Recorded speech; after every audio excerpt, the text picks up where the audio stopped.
السلام عليكم ورحمة الله وبركاته. الحمد لله رب العالمين. الصلاة والسلام على رسول الأمين وعلى آله وصحبه أجمعين. إن أريد إلا الإصلاح ما استطعت وما توفيقي إلا بالله عليه توكلت وإليه أنيب. رب اشرح لي صدري ويسر لي أمري വഹ്ലുൽ ഉഖ്ദത മിൻ ലിസാനി യഫ്ഖഹു ഖൗലി. പ്രിയമുള്ള ഖുർആൻ പഠിതാക്കളെ, അല്ലാഹു സുബ്ഹാനഹു തആല നമ്മെ എല്ലാവരെയും അനുഗ്രഹിക്കുമാറാകട്ടെ. സൂറത്തുൽ ബഖറയുടെ 262 ആയത്തുകൾ കഴിഞ്ഞ ക്ലാസ്സോടുകൂടി നമ്മൾ പഠിച്ചു കഴിഞ്ഞു. 263, 264 ആയത്തുകളാണ് ഇന്ന് മനസ്സിലാക്കാൻ വിചാരിക്കുന്നത്. അഊദു ബില്ലാഹി മിനശ് ശൈത്വാനിർ റജീം. ഖൗലുൻ മഅറൂഫുൻ വമഗ്ഫിറത്തുൻ ഖൈറുൻ മിൻ സ്വദഖത്തിൻ യത്ബഉഹാ അദാ വല്ലാഹു ഗനിയ്യുൻ ഹലീം. യാ അയ്യുഹല്ലദീന ആമനൂ ലാ തുബ്തിലൂ സ്വദഖാതികും ബിൽ മന്നി വൽ അദാ കല്ലദീ യുൻഫിഖു മാലഹു റിആ الناس ولا يؤمن بالله واليوم الآخر فمثله كمثل صفوان عليه تراب فأصابه وابل فتركه صلدا لا يقدرون على شيء مما كسبوا والله لا يهدي القوم الكافرين.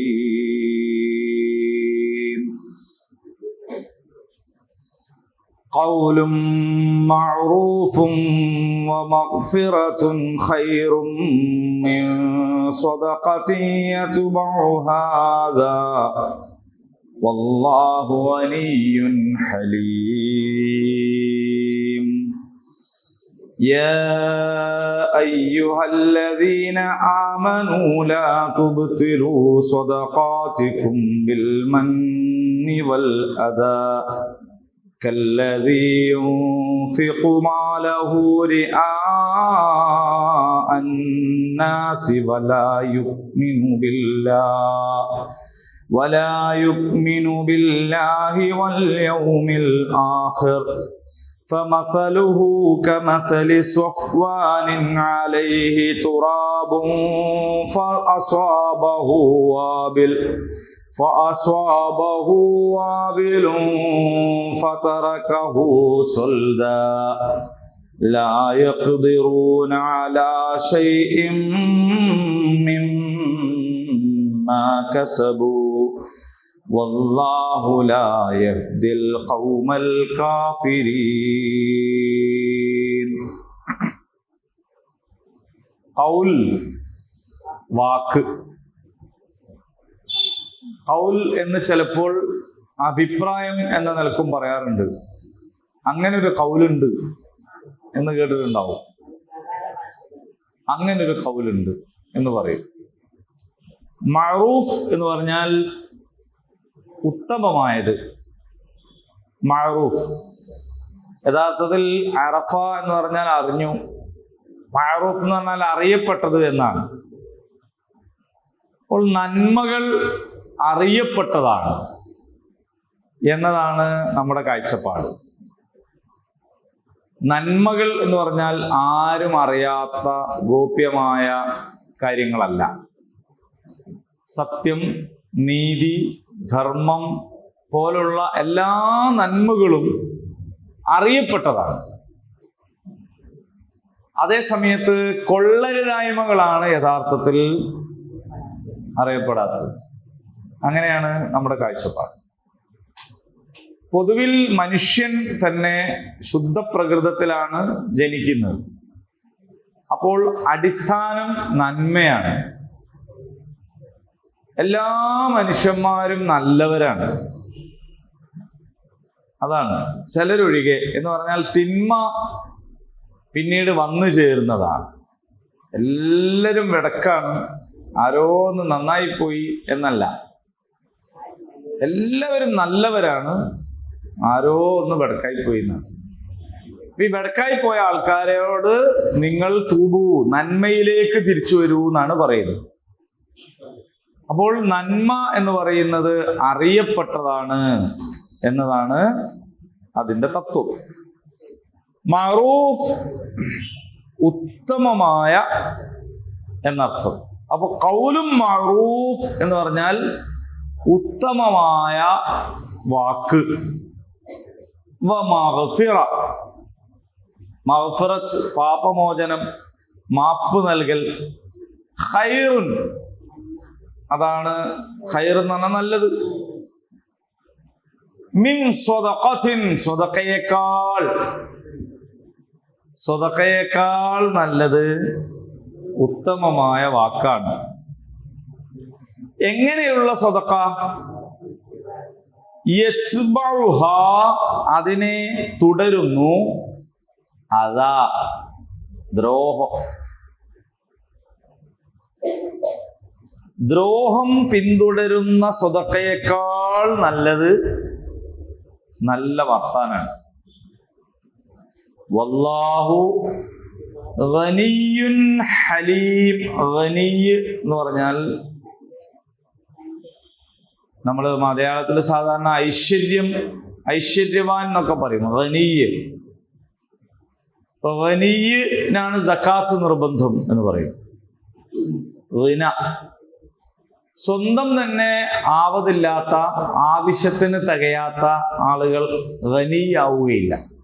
അവർക്കല്ല ഗനിയ് എന്ന് പറയാം. അപ്പൊ സ്വന്തം നിലയ്ക്ക് തന്നെ കാര്യങ്ങൾ നടത്തിക്കൊണ്ടുപോകാൻ പറ്റാത്ത ഒരാൾ പിന്നെ എന്ത് ചെയ്യേണ്ടതില്ല? സക്കാത്ത് കൊടുക്കേണ്ടിയില്ല. അപ്പൊ ഗനിയ്, ഗിന, ഐശ്വര്യമുള്ള, സ്വയം പര്യാപ്തതയുള്ള ആളുകളാണ് സക്കാത്ത് കൊടുക്കേണ്ടതെന്നൊക്കെ പറയാറുണ്ട്. അതാണ് ഗനിയ്.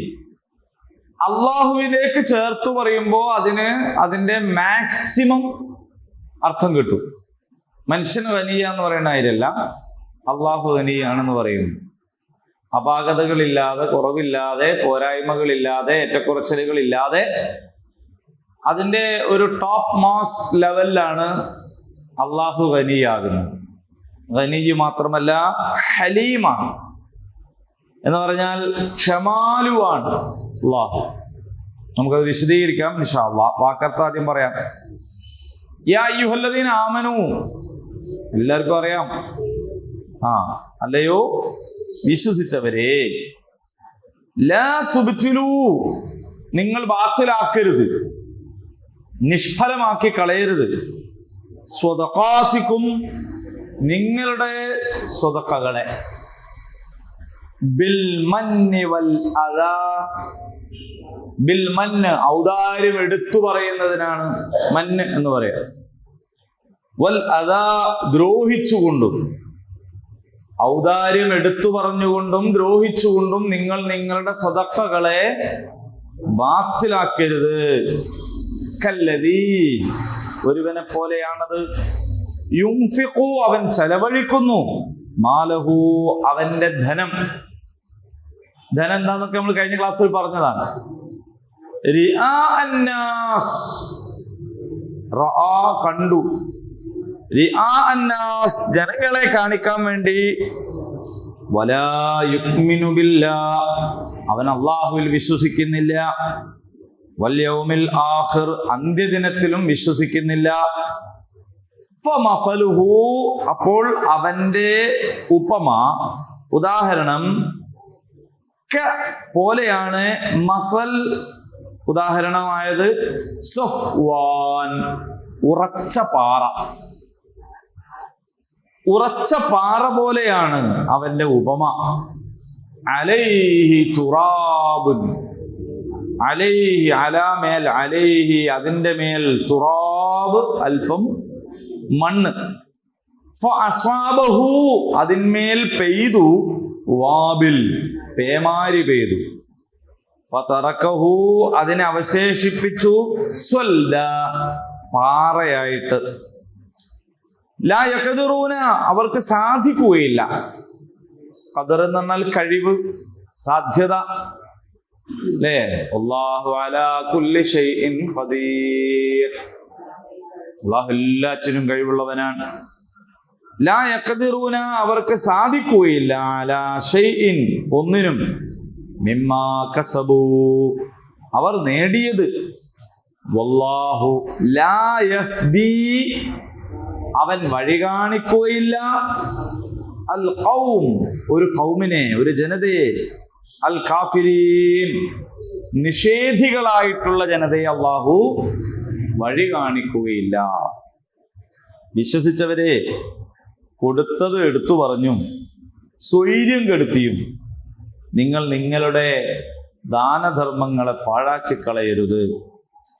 അള്ളാഹുവിലും അന്ത്യദിനത്തിലും വിശ്വസിക്കാതെ ആളുകളെ കാണിക്കാനായിട്ട് മാത്രം ചെലവഴിക്കുന്നവനെ പോലെ അതിൻ്റെ ഉപമ ഒരു ഉറച്ച പാറ, അതിന്മേൽ ഇത്തിരി മണ്ണ്, അങ്ങനെ അതിന്മേൽ കനത്ത മഴ പെയ്തു, അതോടെ അത് മിനുത്ത പാറപ്പുറം മാത്രമായി. അവർ അധ്വാനിച്ചതിൻ്റെ ഫലമൊന്നും അനുഭവിക്കാൻ അവർക്ക് കഴിഞ്ഞില്ല. അള്ളാഹു സത്യനിഷേധികളായ ജനത്തെ നേർവഴിയിലാക്കുകയില്ല. നമ്മളിവിടെ കഴിഞ്ഞ ക്ലാസ്സിൽ പറഞ്ഞത് ദാനധർമ്മത്തെയാണ്. അതിൽ തന്നെ പ്രത്യേകമായി സ്വതഖത്തുൻ ജാരിയ, അല്ലെ, നിലച്ചു പോകാത്ത ദാനം എന്ന നിലയിൽ വഖഫിനെ കുറിച്ചൊക്കെ പറയണ്ടായി. അപ്പൊ അല്ലാഹു തആല എന്താണ് പറഞ്ഞത് എന്ന് ചോദിച്ചാൽ, ലഹും അജ്റുഹും ഇൻദ റബ്ബിഹിം വലാ ഖൗഫുൻ അലൈഹിം വലാ ഹും യഹ്സനൂൻ അവർക്ക് വലിയ പ്രതിഫലമുണ്ട്, അവർ പേടിക്കേണ്ടതില്ല, അവർ ദുഃഖിക്കേണ്ടതില്ല എന്നൊക്കെ പറഞ്ഞു. എന്നാൽ ഈ സ്വതക്കകളെ, ദാനധർമ്മങ്ങളെ നിഷ്ഫലമാക്കി കളയുന്ന വലിയ ഒരു ദുസ്വഭാവത്തെ സംബന്ധിച്ചാണ് ഇനി പറയുന്നത്. ഈ പറയുന്നതിൻ്റെ അടിസ്ഥാനം എന്താണെന്ന് ചോദിച്ചാൽ, പരിശുദ്ധ ഇസ്ലാമില് ഒരു കർമ്മം സ്വന്തം നിലക്ക് നന്നായാൽ മാത്രം പോരാ. നല്ലൊരു കർമ്മമാണ് എന്നത് മാത്രം പോരാ, അത് ചെയ്യുന്നവന്റെ മനസ്സ്, അവന്റെ ഉദ്ദേശം, അതിൻ്റെ പ്രചോദനം, നന്മ ചെയ്യാനുള്ള പ്രചോദനം, ഇതൊക്കെ വളരെ പ്രധാനമാണ്. ഒരു കാര്യം നല്ലതാണ് എന്ന് പറഞ്ഞാൽ നിസ്കാരം വളരെ നല്ല ഒരു കർമ്മമാണ്. പക്ഷേ ആ കർമ്മം സ്വന്തം നിലക്ക് നല്ലതാണെങ്കിലും നിർവഹിക്കുന്നവന്റെ മനസ്സനുസരിച്ചാണ് അതിൻ്റെ സ്ഥാനം. അപ്പൊ സ്വതക്ക എന്ന് പറയുന്നത് വലിയൊരു കർമ്മമാണ്. ഒരു ധാന്യമണിയെ പോലെ അതിൽ 7 കതിരുകൾ, ആ ഓരോ കതിരിലും പിന്നെ 100 മണികൾ, അല്ലേ? അപ്പോൾ ഒരു ഒറ്റ മണി കൊണ്ട് തന്നെ 700 ഇരട്ടി. അതിൽ നിന്നുണ്ടാകുന്ന വിത്തുകൾ, ആ വിത്ത് ഉൽപ്പാദിപ്പിക്കുന്ന വിളകൾ, അങ്ങനെ എണ്ണിയാൽ ഒടുങ്ങാത്തത്ര എന്താണ് സ്വതക്ക. കുഴിച്ചു കൊടുത്ത കിണറിൽ നിന്ന് കോരുന്ന വെള്ളം, അതിൻ്റെ പ്രയോജനം, അത് ഉപയോഗിക്കുന്നവർ, അവർക്കുണ്ടാകുന്ന ഗുണം, ഇങ്ങനെ തുടങ്ങിയിട്ട് അതിങ്ങനെ. അപ്പൊ സ്വതക്ക എന്ന് പറയുന്നത് വലിയൊരു സംഗതിയാണ്. നമ്മൾ അതിൻ്റെ അതുകൊണ്ടാണ് ഒരു കാരക്കച്ചുകൾ കൊണ്ടെങ്കിലും നരകത്തിൽ നിന്ന് രക്ഷപ്പെടണം എന്ന് പറയുന്നത്. അപ്പൊ കൊടുക്കാൻ കയ്യിലൊന്നുമില്ലാത്തവന്റെ അവസാനത്തെ അറബിയുടെ കയ്യിലുണ്ടാകുന്നത് കാരക്കച്ചുകളാണ്. അറബിയെ സംബന്ധിച്ച് അവന് ഒരു കാരക്കച്ചുകളാണ് ഏറ്റവും ചെറുത്. നമ്മളെ നാട്ടിലെ ഭാഷ പറഞ്ഞാൽ ചിലപ്പോൾ ഒരു തേങ്ങാപ്പൂള് ഉണ്ടെങ്കിലും എന്ന് പറയാൻ പറ്റും. അതായത് വളരെ ചെറിയൊരു സംഗതി കൊണ്ടാണെങ്കിലും നമ്മൾ എന്ത് ചെയ്യണം? രക്ഷപ്പെടാൻ ശ്രമിക്കും. അപ്പൊ എങ്ങനെ സ്വതക്കകൾ എത്രത്തോളം ചെയ്യാൻ പറ്റും അത്രത്തോളം ചെയ്യണം എന്നാണ് പറയുന്നത്. അപ്പോ എന്നാൽ അവിടെയാണ് അടിവരയിടേണ്ടത്. എന്നാൽ നിങ്ങൾ ഈ കൊടുക്കണതിനെക്കാട്ടി നല്ലതാണ് നല്ല വർത്താനം പറയരുത്. എങ്ങനെയാണെങ്കിൽ ഈ കൊടുത്തത് കൊണ്ട് അത് വാങ്ങിയവൻ ഒഴിന്നു പോവുകയാണെങ്കിൽ അതിൽ നല്ല നിങ്ങൾ കൊടുക്കാതിരിക്കലാണ്. അതാണ് ഇവിടെ പറഞ്ഞത്. ഒരാൾക്ക് എന്തെങ്കിലും ഒരു സാധനം കൊടുത്തു, പിന്നെ ആ വാങ്ങിയവൻ ഒരു സ്വൈര്യവുമില്ല, കാണുമ്പല്ലോ ഇവനിതിങ്ങനെ പറഞ്ഞുകൊണ്ടിരിക്കും. മനസ്സിലായില്ലേ? ഇത് പിന്നെയും ഇങ്ങനെ ചോദിച്ചുകൊണ്ടിരിക്കുക, ഇതിങ്ങനെ പറഞ്ഞുകൊണ്ടിരിക്കുക, ഓനതും കൊണ്ട് ഇടങ്ങേറായി പോവാ. ചില സാധനം തിരിച്ചു കൊടുത്തോളൂ ചില ആൾക്കാർ.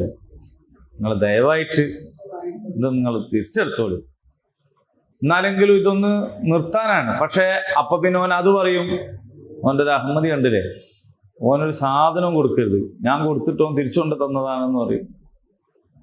ചിലത് തിരിച്ചു കൊടുക്കാൻ കഴിയില്ല. ഇപ്പോ തിന്നാൻ കൊടുത്തതാണെങ്കിൽ എങ്ങനെ തിരിച്ചു കൊടുക്കുക? കഴിയില്ലല്ലോ. ഇതിങ്ങനെ കൊടുത്തത് എടുത്തു പറയുക, ഉപദ്രവിക്കുക. പുതിയ കാലത്ത് പുതിയ രീതിയിലായിരിക്കും, പണ്ടത്തെ രീതി ആയിരിക്കൂല പുതിയ കാലത്ത് എന്നുള്ളത്.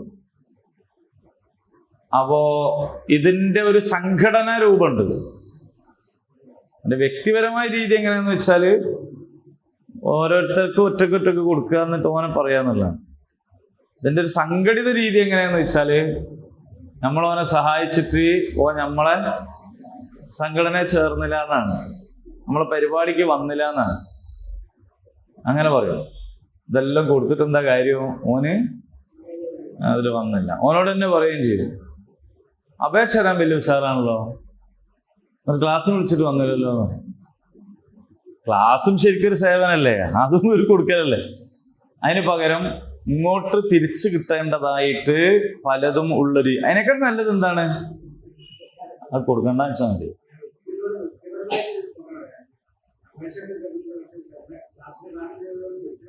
ഇല്ല, അതും ഇതായിട്ട് ബന്ധപ്പെടുത്താൻ പാടില്ല. അത് വേറൊരു സാധനമാണ്. ഇതും ഒരു സേവനമാണ്. ഒരാൾ ഖുർആൻ ക്ലാസ്സിന് വരിക എന്ന് പറയുന്നത് നമ്മളോട് എന്തോ ഒരു സേവനം ചെയ്യുക, അങ്ങനെ വിചാരിക്കുമ്പോഴാണല്ലോ നിങ്ങളെല്ലാവരും വന്ന് സഹകരിക്കണം. വളരെ വിനയത്തോടു കൂടി എല്ലാവരോടും അപേക്ഷിക്കുകയാണ്, നിങ്ങളെല്ലാവരും വന്ന് ഇതൊന്ന് വിജയിപ്പിച്ചു തരണം എന്ന് പറയുമ്പോൾ എല്ലാവരും കൂടി വന്നാൽ ഇവിടെ എന്തോ ആയിരിക്കോ കിട്ടണമായിരിക്കുകയാണല്ലോ. സംഗതി അതല്ലല്ലോ, നിങ്ങളിത് പ്രയോജനപ്പെടുത്തണം എന്നാണ് പറയേണ്ടത്, ശരി അല്ലേ? ഈ ക്ലാസ്സിനെ പറ്റി മാത്രമല്ല, മഹല്ലൊരു ക്ലാസ് സംഘടിപ്പിക്കുകയാണ്. മഹല്ല് സംഘടിപ്പിക്കുന്ന ക്ലാസ്സിനെ സംബന്ധിച്ച് മഹല്ല് അനൗൺസ് ചെയ്യേണ്ടത് എന്താണ്, നമ്മളിതാ നല്ലൊരു അവസരം ഒരുക്കിയിരിക്കുകയാണ്, മഹല്ല് നിവാസികളെല്ലാവരും ഈ അവസരം പ്രയോജനപ്പെടുത്തണം, അല്ലേ? പക്ഷെ നമ്മൾ പറയേണ്ടി വരികയാണ്, നമ്മളൊരു വയത് നടത്തുകയാണ്, നിങ്ങളെല്ലാവരും കൂടി വന്നിട്ട് അതൊന്ന് വിജയിപ്പിച്ചു തരല്ലോ എന്ന് പറയാം. എന്തുകൊണ്ട് അങ്ങനെ പറയേണ്ടി വരുന്നതെന്ന് വെച്ചാൽ ആളുകളുടെ വിചാരം ഞാനൊന്നും അവിടെ പോയി ഇരുന്ന് സഹായിച്ചു. നമ്മൾ ചിലപ്പോൾ അങ്ങോട്ട് പറയുകയും ചെയ്യും, ഞാനൊക്കെ വന്ന് ഇരുന്നില്ലേ, ഓ എന്തോ ഒരു സംഗതി എന്നുള്ളത്, ഒന്നുമില്ല ഞാനൊക്കെ വരുന്നും ചെയ്യും. ശരിക്കും ഒരു പള്ളീനെ സംബന്ധിച്ച് പറയുകയാണെങ്കിൽ ഒരു പള്ളിയിൽ നിന്നൊരു മനുഷ്യൻ എന്തെല്ലാം കിട്ടണത്. ഇപ്പൊ ഒരു ടൗണിലുള്ള ഒരു പള്ളിയാന്ന് വിചാരിക്കുക, ഒരാൾക്ക് നമുക്കൊക്കെ എന്തൊക്കെ സൗകര്യങ്ങളാണ്. ഒന്ന് പോയിട്ട് മൂത്രം വയ്ക്കാനൊരു സ്ഥലം, അല്ലേ? കുറച്ചു നേരം ഒന്ന് ഇരിക്കണം എന്ന് തോന്നിയാൽ, ഒന്ന് കിടക്കണം എന്ന് തോന്നിയാൽ, ഒന്ന് വെള്ളം കുടിക്കണം എന്ന് തോന്നിയാൽ, ഒരാളോട് ഇന്ന സ്ഥലത്ത് എത്തണം എന്ന് പറയാനൊരു സുഖം പട്ടാൾ പള്ളിയിൽ ഉണ്ടാവും, അവിടെ വന്നാൽ മതി, അല്ലെ മൊയ്തീൻ പള്ളിൻ്റെ അടുത്ത് നിൽക്കുക. ഇങ്ങനെ എന്തെല്ലാം സേവനങ്ങൾ ഇങ്ങോട്ട് കിട്ടുന്നത്. അങ്ങോട്ട് എന്താ നമ്മൾ കൊടുക്കുന്നത്? അങ്ങോട്ട് എന്തെങ്കിലും കൊടുക്കുകയാണെങ്കിൽ നമ്മളെ മനസ്സെന്താണ്, ഞാനും കൂടി ഇടുന്നുണ്ട്, അല്ലേ? ഇതൊക്കെ നമ്മുടെ കാഴ്ചപ്പാടിൽ വരേണ്ട മാറ്റങ്ങളാണ്. ഇവിടെ സ്വതക്കയെ കുറിച്ച് പ്രത്യേകം അള്ളാഹു പറയാണ്, സ്വതക്ക ചെയ്യുന്ന ആളുകളുടെ മനസ്സിൽ ഉണ്ടായിപ്പോകാൻ സാധ്യതയുള്ള ഒരു തിന്മയാണ് ഞാനൊരു കൊടുത്ത ആളാണ് എന്ന ഒരു അധികാരബോധം എന്ന് പറയുന്നത്. അത് ദീനീ സംരംഭങ്ങൾക്കാവുമ്പോൾ അത് അതിൻ്റെതായ അളവിൽ കൂടും. അപ്പൊ നമ്മൾ കൊടുത്ത സ്ഥലത്താണ് പള്ളി, നമ്മൾ കൊടുത്ത സ്ഥലത്താണ് മദ്രസ, അല്ലേ? അല്ലെങ്കിൽ ഞാൻ കൊടുത്തതാണ് അവിടുത്തെ കാർപ്പറ്റ്, അല്ലെങ്കിൽ ഇങ്ങനെ ഉണ്ടല്ലോ. അപ്പോ ഇവിടെ പറയണത് എന്താ വെച്ചാൽ, നിങ്ങൾ കൊടുക്കുകയാണെങ്കിൽ പൂർണ്ണമായിട്ട് കൊടുക്കണം, അല്ലെങ്കിൽ നല്ല വാക്ക് പറഞ്ഞ് തിരിച്ചയക്കാം. നല്ല വാക്കാണ് പറയേണ്ടത്, മോശപ്പെട്ടത് പറയരുത്. ചോദിച്ചു വരുന്നവരെ ആട്ടിയകറ്റാൻ പാടില്ല. നല്ലതേ പറയാവൂ. നിങ്ങളടുത്ത് ഇല്ലെങ്കിൽ നിങ്ങൾ നല്ല വാക്ക് പറഞ്ഞ് തിരിച്ചയക്കണം. അതിനു വേണ്ടി പ്രാർത്ഥിച്ചിട്ടോ നല്ലത് പറഞ്ഞിട്ടോ ഒക്കെ തിരിച്ചയക്കണം. പക്ഷേ അങ്ങനെ അല്ലെങ്കിൽ നിങ്ങൾ കൊടുക്കണം. കൊടുക്കുകയാണെങ്കിൽ പിന്നെ നിങ്ങൾ എന്ത് ചെയ്യണം? പൂർണ്ണമായിട്ട് കൊടുക്കണം.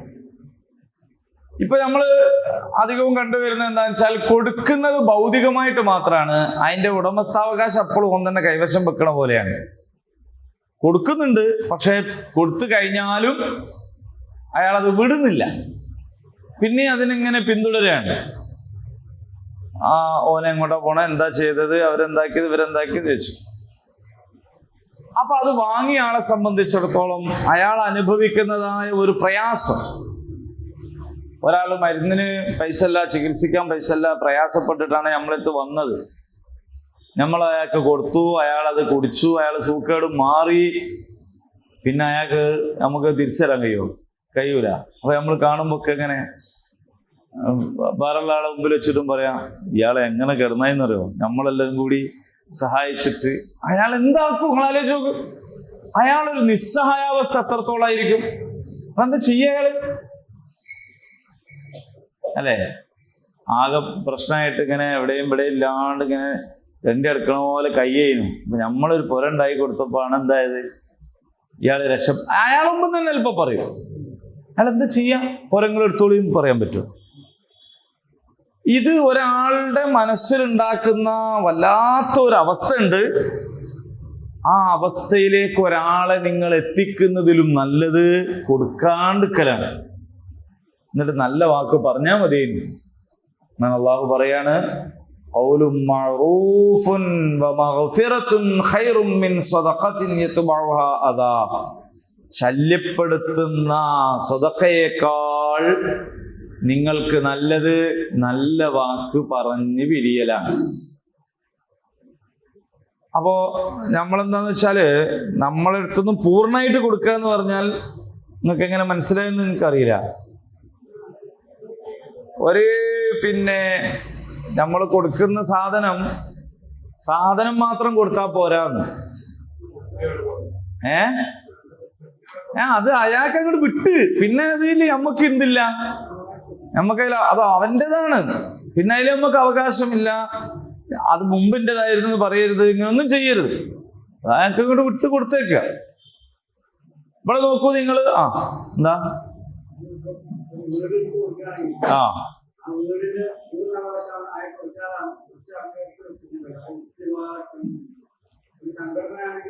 അത് വേറെ കേസാണ്. അല്ലല്ല, അത് വേറെ കേസാണ് എന്ന് പറഞ്ഞാൽ, അല്ല അത് പൂർണ്ണ തന്നെയാണ്. അവിടുത്തെ താമസം അയാൾക്ക് തന്നെയാണ് പൂർണ്ണമായിട്ടും. പിന്നെ അവിടെ നമ്മൾ അയാളെ അനുവാദം ഇല്ലാതെ വീട്ടിൽ കയറൊന്നുമില്ല. ക്രയവിക്രയം ചെയ്യാൻ പറ്റാത്തത് വേറൊരു കേസാണ്. അതെങ്ങനെയാന്ന് വെച്ചാൽ, അത് ഉപയോഗത്തിന് വേണ്ടി അയാൾക്ക് കൊടുക്കുകയാണ്.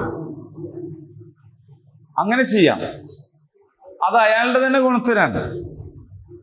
ഒരാൾക്ക് വഖഫ് അങ്ങനെയല്ലേ, വഖഫ് എന്ന് പറയുന്നത് ക്രയവിക്രയ അവകാശം കൊടുക്കണില്ലല്ലോ, അയാൾക്ക് അതിനുള്ള അനന്തരം എടുക്കാനും പറ്റൂലല്ലോ. പക്ഷെ അയാൾക്ക് എത്രയും കാലം അത് ഉപയോഗിക്കാം. അങ്ങനെ ചെയ്യുന്നത് പ്രശ്നമല്ല. അതല്ല ഇത് പറയുന്നത്. ഒരാൾക്ക് കൊടുത്ത മുതൽ, ഇപ്പൊ സക്കാത്ത് ഒരാൾക്ക് കൊടുത്തു, അയാളുതാണത്. പിന്നെ നമ്മൾ അതിന്റെ മേലെ എന്ത് ചെയ്യാൻ പാടില്ല, അയാളെ പിന്തുടർന്ന് ബുദ്ധിമുട്ടിക്കരുത്, പ്രയാസപ്പെടുത്തരുത്, അത് എടുത്തു പറയരുത്. ഞാൻ അന്നങ്ങനെ തന്നല്ലോ അല്ലേ, എന്തായി കാണുമ്പോ ചോദിക്കുക, എന്താ ഇപ്പൊ മോന്റെ അവസ്ഥ, ഞാൻ അന്നങ്ങനെ പരീക്ഷയ്ക്ക് ഫീസ് അടച്ചുകൊണ്ട് മോനെ എഴുതിയല്ലോ അല്ലേ, ഇങ്ങനെ ചോദിച്ചുകൊണ്ടിരുന്നാൽ എന്താ ചെയ്യാ? ചിലപ്പോ തോന്നും വാങ്ങണ്ടില്ലായിരുന്നു ഇയാളെ കൊണ്ട്, അങ്ങനെ തോന്നും. ആ തോന്നൽ അയാൾ നിങ്ങളോട് പറയൂല. കാരണം ആ പറയാൻ പോലുമുള്ള ശക്തി അയാൾക്കില്ല. അയാൾ നിങ്ങളോട് കടപ്പെട്ടിരിക്കുകയാണ്. അതുകൊണ്ടാണ് അയാൾ അങ്ങനെ സഹിക്കുന്നത്. പക്ഷെ അയാളുടെ മനസ്സിലതുണ്ട്, അത് അള്ളാഹ് കാണുന്നു. അല്ലാഹു തആല ഒരു മനുഷ്യന്റെ അഭിമാനത്തിന് എത്രത്തോളം വില കൽപ്പിക്കുന്നു എന്നുള്ളതാണ് ഇതിൽ നിന്ന് മനസ്സിലാക്കേണ്ടത്. വളരെ ഇത് ഭാര്യ ഭർത്താക്കന്മാർ തമ്മിൽ എപ്പോഴും പറയണ, ഞാൻ അത് വാങ്ങി തന്നില്ലേ, ഇത് വാങ്ങി തന്നില്ലേ, ഞാൻ അങ്ങോട്ട് കൊണ്ടുപോയില്ലേ, ഇങ്ങനെ ചെയ്തില്ലേ.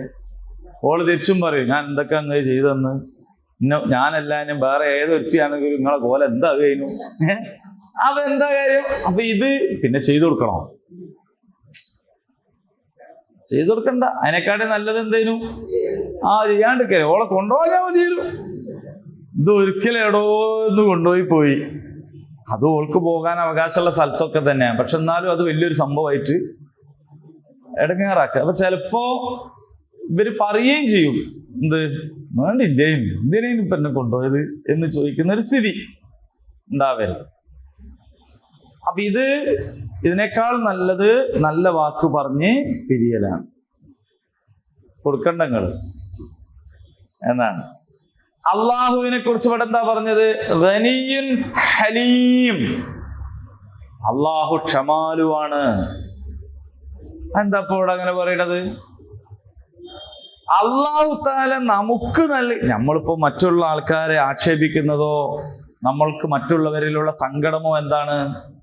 ഞാൻ അവനോട് ഇത്ര നന്നായിട്ട് സേവനം ചെയ്തിട്ടും ഞാൻ അവനിതൊക്കെ കൊടുത്തിട്ടും അവൻ എന്നോട് ഒരു നന്ദി കാണിക്കുന്നില്ല, അല്ലെ, എന്നെ ഒന്ന് മാനിക്കുന്നില്ല, എന്നെ ഒന്ന് പരിഗണിക്കുന്നില്ല എന്നതൊക്കെ അല്ലേ അള്ളാഹു താല ചെയ്തു തന്ന നിഅമത്തിന് നമ്മൾ കാണിക്കുന്ന നന്ദികേടനൽ അള്ളാഹു അക്ഷമനായിരുന്നെങ്കിലോ. പടച്ചോൻ നമുക്ക് തന്ന നിയമത്ത് എന്ന് പറയുന്നത് 1, 2, 3 ഇത് മൊത്തല്ലേ. എന്നിട്ട് നമുക്ക് അള്ളാഹിനോടുള്ള സമീപനം എന്താ?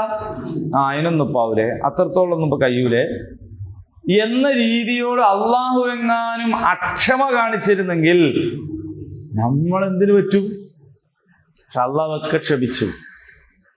പടച്ചോൻ അതെല്ലാം ക്ഷമിച്ചു. പിന്നെയും ചോദിച്ചോളിടോ നിങ്ങൾക്ക് വേണേ തരാ. പിന്നെയും ക്ഷമിച്ചു. അള്ളാഹു നമ്മളോട് കാണിക്കുന്ന ഒരു ക്ഷമ എത്രത്തോളം എന്ന് ആലോചിച്ച് നോക്കൂ. അള്ളാഹുവിനോട് നമ്മൾ കാണിക്കുന്ന നന്ദികേടെല്ലാം അള്ളാഹ് ക്ഷമിച്ചു. എന്നിട്ട് അള്ളാഹ് നമ്മളോട് പിന്നെയും നിങ്ങൾക്ക് എന്ത് വേണോ ചോദിച്ചു. ഈ രൂപത്തിൽ അതാണ് അള്ളാഹു ഗനിയാണ്. കാരണം നമ്മൾ എന്തെങ്കിലും കൊടുത്തിട്ട് വേണ്ട അള്ളാഹ്ക്ക്. അള്ളാഹു സ്വയം തന്നെ പര്യാപ്തനാണ്, മതിയായവനാണ്. അതുകൊണ്ട് നിങ്ങൾ മുഅ്മിനീങ്ങളെ, നിങ്ങളുടെ സ്വതക്കകളെ നിങ്ങൾ നഷ്ടപ്പെടുത്തരുത്. നിങ്ങളത് എടുത്തു പറഞ്ഞും ഉപദ്രവിച്ചും ദ്രോഹിച്ചും കൊണ്ട് നിങ്ങൾ നിങ്ങളുടെ സ്വതക്കകളെ നഷ്ടപ്പെടുത്തി കളയരുത് എന്നാണ് അള്ളാഹു നമ്മളോട് പറയുന്നത്. അത് ഏതുപോലെ എന്ന് ചോദിച്ചാൽ ജനങ്ങളെ കാണിക്കാൻ വേണ്ടി ചെലവഴിക്കുന്നവരെ പോലെയാണ്. എന്തിനാ ചെലവഴിക്കുന്നത്? മുഅ്മിനീങ്ങൾ മാത്രമൊന്നല്ലല്ലോ ഇവിടെ സ്വതക്ക ചെയ്യുന്നത്, സേവനം ചെയ്യുന്നത്. എന്തിനാണ്? ആളുകളിൽ നിന്ന് നല്ലത് കേൾക്കാനും നല്ല പ്രോത്സാഹനം ഉണ്ടാവാനും അഭിനന്ദിക്കാനും ഒക്കെ വേണ്ടിയിട്ടാണ്. പുതിയ കാലത്ത് കലാകാരന്മാരുടെ ദുര്യോഗത്തെക്കുറിച്ച് ഞാനിങ്ങനെ ആലോചിക്കലുണ്ട്. കലാകാരന്മാര് വന്ന സ്റ്റേജിൽ നിന്നിട്ട് മൈക്ക് പിടിച്ചിട്ട് പറയാം, ഒരു നല്ല കൈയടി. നല്ലതാണ്, നാട്ടുകാർ കൈയടിക്കൂലേ? ഇല്ലേ? ഇത് ചോദിച്ചു വാങ്ങേണ്ടി വരുന്നൊരു സാഹചര്യം ആലോചിച്ചു. സ്ഥിരമായിട്ട് ഇപ്പൊ കണ്ടുകൊണ്ടിരിക്കുന്ന, ഞാൻ ഇന്നലെ കക്കോടി ഫസ്റ്റ് ഇങ്ങനെ പോണ വഴിക്ക് ഇങ്ങനെ വണ്ടിപ്പോ ഇങ്ങനെ പോകുമ്പോ ഒന്ന് നല്ല കൈയടി. ഇത് ചോദിച്ചു വാങ്ങേണ്ടതാണോ? ഒരാളുടെ പെർഫോമൻസ് കണ്ടാൽ എന്ത് ചെയ്യണം? ബാക്കിയുള്ളവർ ചെയ്യേണ്ട ഒരു കാര്യമാണത്. ഇപ്പൊ അത് ചോദിക്കാണ്ട് ആരും കൊടുക്കണില്ല. വല്ലാത്ത പിശുക്കാണത്. ഒന്ന് പ്രോത്സാഹിപ്പിക്കണെന്താ? പൊതുവിൽ തന്നെ മലയാളിയെ കുറിച്ച് പറയുന്നത് ആ കാര്യത്തിൽ വലിയ പിശുക്കാണ്. മലയാളിക്ക് വളരെ പിശുക്കാണ്. എങ്ങനെ ഉണ്ടായിരുന്നു സദ്യ? എങ്ങനെ ഉണ്ടായിരുന്നു സൽക്കാരം? എങ്ങനെ ഉണ്ടായിരുന്നു ഭക്ഷണം? എങ്ങനെ ഉണ്ടായിരുന്നു? കുഴപ്പമില്ല. ഏത് ഏറ്റവും നന്നായി പറയുന്ന വാക്കാണത്. എന്ത്? കുഴപ്പമില്ല. Not bad. നോട്ട് ബാഡ് എന്ന് പറയുന്നത് ശരിക്ക് അഭിപ്രായത്തിൽ ഏറ്റവും താഴെ കിടക്കുന്ന ഒരു സാധനമാണ്. ബാഡ് കഴിഞ്ഞാൽ നോട്ട് ബാഡ്, പിന്നെ ഗുഡ് ഉണ്ട്, വെരി ഗുഡ് ഉണ്ട്, എക്സലന്റ്, ഒരുപാട് സാധനങ്ങളുണ്ട്. പക്ഷെ നമ്മൾ പരമാവധിയിൽ പോയാൽ അവിടെ നിൽക്കുക. കുഴപ്പമില്ല. എന്താ നല്ല എന്ന് പറഞ്ഞാല് ഉഷാറാണ് എന്ന് പറഞ്ഞാൽ എന്താ? പക്ഷെ നമ്മള് പൈസ കൊടുക്കാൻ പിശുക്കില്ലാത്തവർ പോലും അഭിനന്ദിക്കാൻ പിശുക്ക് കാണിക്കും. നബി സല്ലല്ലാഹു അലൈഹി വസല്ലം അങ്ങനെ ആയിരുന്നില്ല. റസൂൽ വേഗം അഭിനന്ദിക്കും, കൈ പിടിച്ചുയർത്തും, തോളുള്ള ഷാൾ എടുത്തിട്ട് ഇട്ടു കൊടുക്കും.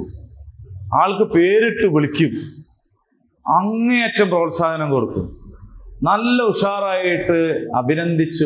നമ്മക്കിപ്പോ ഒന്ന് ഉഷാറാന്ന് പറഞ്ഞാൽ നമ്മക്ക് സംശയമാവും എന്നെ മക്കാറാക്കിയാണോ. കാരണം ഒരു ശീലമില്ലാത്ത ഒരു കാര്യമാണല്ലോ ഇത്. നമ്മളിപ്പോ ഒരാൾ നല്ലൊരു കുപ്പായിട്ടിട്ടുണ്ടെങ്കിൽ നല്ല രസമുണ്ടല്ലോ എന്ന് പറഞ്ഞാൽ മറ്റവനിപ്പോ സംശയമായി, ഇതിപ്പോ എന്നെ ആക്കിയതാണോ. കാരണം അല്ലാണ്ട് ഒരു മനുഷ്യനത് പറയണില്ല, പറയണ്ടേ. അപ്പൊ ഇത് പൊതുവെ മലയാളിക്കുള്ളതാണ്. അപ്പൊ അവിടെയൊക്കെ നമ്മുടെ സംസാരം നന്നാക്കുക. സംസാരം എന്ന് തമിഴിൽ പറഞ്ഞാല് ഭാര്യയാണ്. അപ്പോ സംസാരം നന്നാക്കുക എന്ന് പറയുന്നത് മലയാളത്തിലുള്ള സംസാരം കേട്ടോ. എന്തുകൊണ്ടായിരിക്കും തമിഴൻ ഭാര്യയെ സംസാരം എന്ന് വിളിക്കുന്നത് എന്നത് വേറെ പഠിക്കേണ്ട കാര്യമാണ്. കാരണം ഒരു മനുഷ്യന്റെ സംസാരം നന്നായാലാണ് അയാൾക്ക് സ്വൈര്യത്തോടെ ജീവിക്കാൻ കഴിയുള്ളൂ, അല്ലേ? അതുകൊണ്ടായിരിക്കും ചിലപ്പോ ഭാര്യയ്ക്ക് സംസാരം എന്ന് പറയുന്നത്. ലോകം മുഴുവൻ ഒരാൾ നേടിയാലും സംസാരം മോശമായി പോയാൽ അയാൾക്ക് പിന്നെ ജീവിതത്തിൽ യാതൊരുവിധ സ്വൈര്യവും ഉണ്ടാവുകയില്ല. കഴിഞ്ഞ ദിവസം 11:30 മണിക്ക് ഞാൻ ഏതൊരു മീറ്റിംഗ് കഴിഞ്ഞ് പോകുമ്പോൾ എനിക്ക് പരിചയമുള്ള ഒരു ചങ്ങാതി ഓട്ടോറിക്ഷയിൽ ഇങ്ങനെ ഇരിക്കണത്. ഇങ്ങനെ പോകുമ്പോൾ അവനെ കണ്ടപ്പോൾ ഞാൻ റിവേഴ്സ് എടുത്ത് പോയിട്ട് ചോദിച്ചു, എന്താണ് ഇരിക്കുന്നത്? അപ്പോൾ ഓൻ്റെ ചോദ്യമോ, ശരിക്കും ആത്മഹത്യ ചെയ്തപ്പോൾ എന്താ പ്രശ്നം? അപ്പം ഞാൻ വണ്ടി സൈഡാക്കി. അപ്പോൾ ഞാൻ പറഞ്ഞ ആത്മഹത്യ ചെയ്താൽ നരകത്ത് പോകേണ്ടി വരും. കാരണം തൗബ ചെയ്യാൻ കഴിയില്ലല്ലോ. വേറെ ഏത് തെറ്റാണെങ്കിലും പിന്നെ തൗബ ചെയ്യാൻ പറ്റും. അതാണ് അതിൻ്റെ പ്രശ്നം. ഈ പാണ്ടിലോറിൻ്റെ മുകളിലേക്കിട്ടും വണ്ടി കൊണ്ടുപോയി ഇടിച്ചാലോ എന്ന് വിചാരിച്ചിരിക്കുകയാണ് ഞാൻ. അപ്പം ഞാൻ പറഞ്ഞു, അങ്ങനെ ആണെങ്കിൽ പിന്നെ വേറെ ഏതെങ്കിലും ഒരു വഴിയാണ് നല്ലത്. കാരണം അയാൾ കുടുംബം പറ്റാൻ വേണ്ടി ലോറി ഓടിച്ച് വരികയും അയാൾ നിലഞ്ഞ് സ്വീപ്പാക്കള് വെച്ചിട്ട് ഞാനത് ഒരു തമാശക്ക് പറഞ്ഞു. ഞാൻ ഇന്ന് മഗ്‌രിബിന് ശേഷം കിട്ടിയ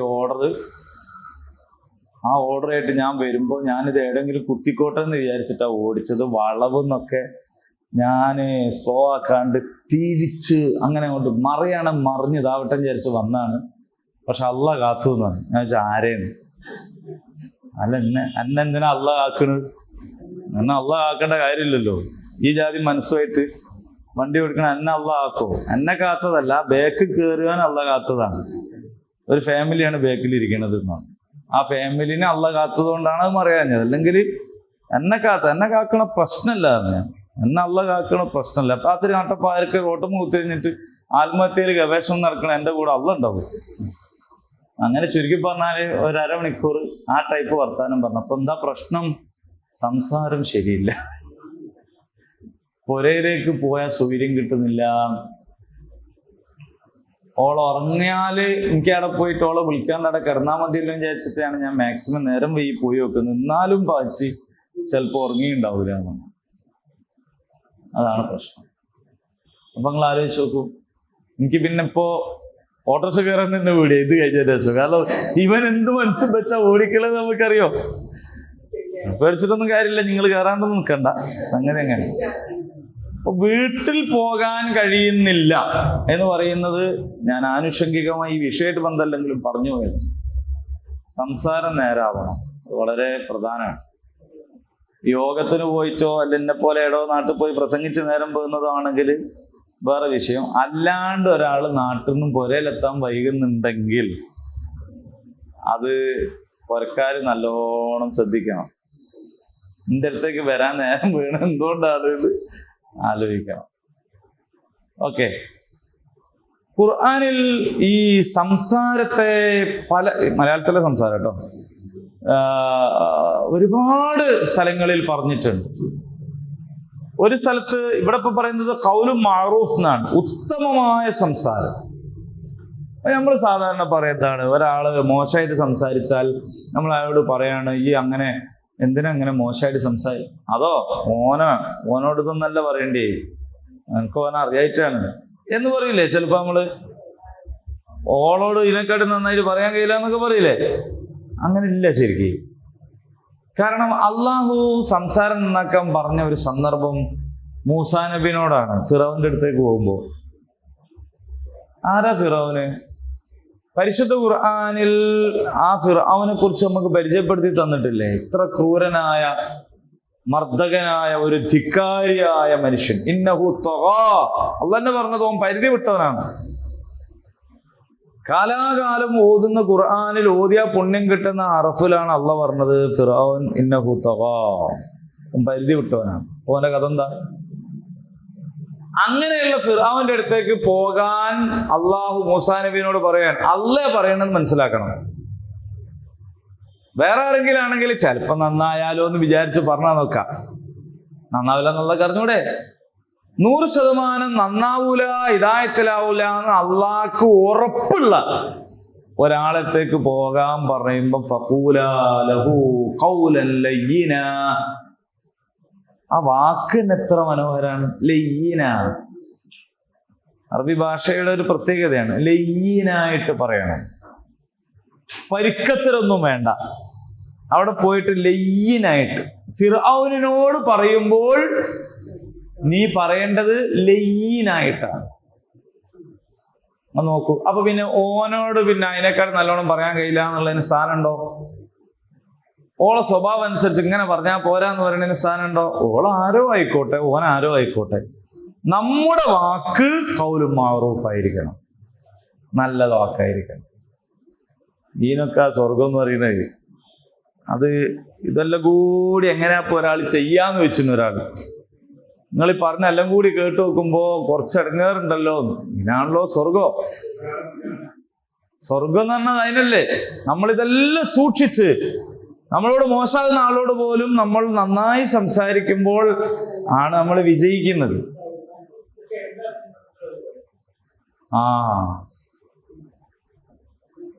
വേറൊരു ഭാഷ ഖുർആൻ പറയുന്നത് യാ അയ്യുഹല്ലദീന ആമനു തഖുല്ലാഹ വഖൂലു ഖൗലൻ സദീദാ, സദീദായ ഖൗലാണ് നിങ്ങൾ പറയേണ്ടത്, നിങ്ങൾ തഖ്വയുള്ളവരായിരിക്കണം. സദീദായ ഖൗൽ ഏതാണ് എന്ന് തഫ്സീറിൽ വിശദീകരിച്ചുകൊണ്ട് പറയാണ് മുസ്തഖീമൻ ലാ യുഅ്വിജാജ ലഹു. ആ വാക്ക് തന്നെ അതിന്റെ അർത്ഥമുണ്ട്. മുസ്തഖീം, ആ പറയുന്ന വാക്കുകളല്ലേ മുസ്തഖീം. ഒരു അതിൻ്റെ അടുക്ക് വരുമ്പോ കുണ്ടോ കുഴിയോ വളവോ ഒന്നുമില്ല, മുസ്തഖീമായിട്ടുള്ള വാക്ക് പറയണം, നേർക്ക് നേരെ. ലാ ഇഅ്വിജാജ ലഹു, ഇഅ്വിജാജ് ആ വാക്ക് തന്നെ ഉണ്ടത്. എന്താണ് ആ ഒരു ഇഅ്വിജാജ് എന്ന് പറഞ്ഞാൽ പറയുമ്പോ ഒന്ന് തോണ്ടി, ഒന്ന് കൊളുത്തി വലിച്ച്, ഒന്നിങ്ങനെ താത്തി, അല്ലേ? നമ്മൾ പറയില്ല ആക്കി പറയാ. നിങ്ങളൊന്നല്ല, വേറെ കൂട്ടർ പറയാണ്. അതായത് പിന്നെ ചില അമ്മായിമ്മമാര് മരുക്കളോട് നിങ്ങളെല്ലാം ഞാൻ ആദ്യമേ പറഞ്ഞു, ചില അമ്മായിമ്മമാര് മരുക്കളോട് പറയുമ്പോ ഇഅ്വിജാജിലാണ് പറയാ. ഓളാകെ ബേജാറായി നിലവിളിച്ച്, അപ്പൊ മൂപ്പര് വന്ന് കയറി എന്തിനായിട്ട് ഇങ്ങനെ മോങ്ങി കുത്തിയിരിക്കണ, എന്താ എന്റെ പ്രശ്നം? അത് ഉമ്മച്ചി ഇങ്ങനെ പറഞ്ഞ് ഇങ്ങനെ പറഞ്ഞ് എന്താ അമ്മ ഞാൻ എന്താ അവളോട് പറഞ്ഞ്? അവളോട് വെച്ച് നോക്ക്, എന്തായി പറഞ്ഞ്?